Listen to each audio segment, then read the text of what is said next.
I'm a volunteer at the Salvation Army. I volunteer every Thursday in the kitchen to help serve food. We volunteers do it because we care about the sustainability of the community. In 2013, 17.5 million households in the U.S. were hungry. That is 1 out of every 7 households. 45.3 million people lived in poverty, and children under 18 accounted for 14.7 million of those. In January of 2014, 578,424 people were experiencing homelessness. These people were sleeping outside or in emergency shelters, like the one the Salvation Army provides. When it comes to hunger in America, the Salvation Army plays a big role. The Salvation Army provides 2 hot meals a day for anyone who needs them. Wanda Kinchelo is the head of the kitchen. She's also my supervisor. She quoted, "Alone in Grand Island, the Salvation Army served 5,000 people in September, and that was a low for us."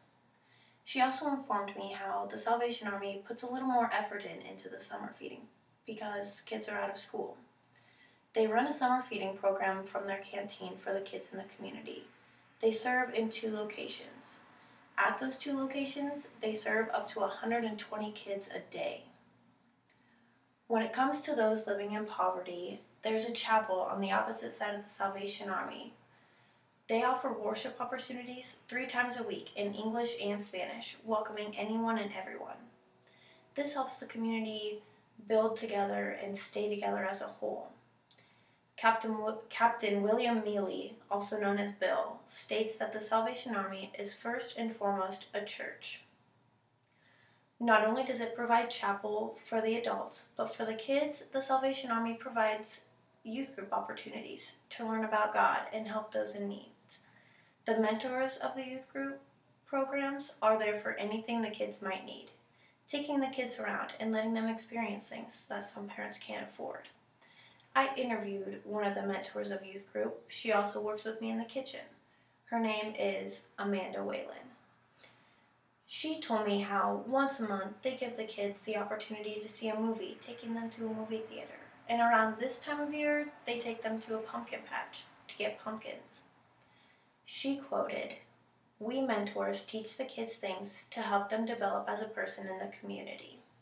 They earn badges for things such as cooking, aviation, and artistry, and so much more."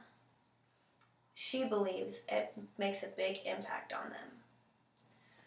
When it comes to the homeless in the community, the Salvation Army tries their best to make it an okay living for them around here. They provide a night shelter for men to keep them off the streets from 8 p.m. to 8 a.m. The women's shelter would be known as Hope Harbor. The men's shelter is a 90-day emergency shelter to help those who are struggling to come up with a goal or a plan to keep them moving forward. It keeps them motivated and wanting to push themselves farther in life. The Salvation Army has a community food pantry to help those who qualify as well, and most homeless people can. Companies and citizens, including the volunteers, donate items to keep the pantry stocked. If one qualifies for the benefits of the food pantry, they are given free groceries. To conclude, all of the benefits the Salvation Army provides would not be possible without donators and volunteers. Volunteering is a fantastic way to give back and help create a more sustainable community and an environment for those who live there. Giving a free meal helps keep people from rummaging through trash, stealing, or worse, going hungry. Offering programs like chapel and youth group help keep the community involved and working together and building for a better future. When it comes to the homeless, offering them a shelter and a food pantry for food really helps them keep on their feet so that they don't hit the bottom worse than they already have. It really helps them work towards turning their lives around. I feel that the Salvation Army has made a huge difference in the sustainability of the community. Help sustain your community by becoming a volunteer.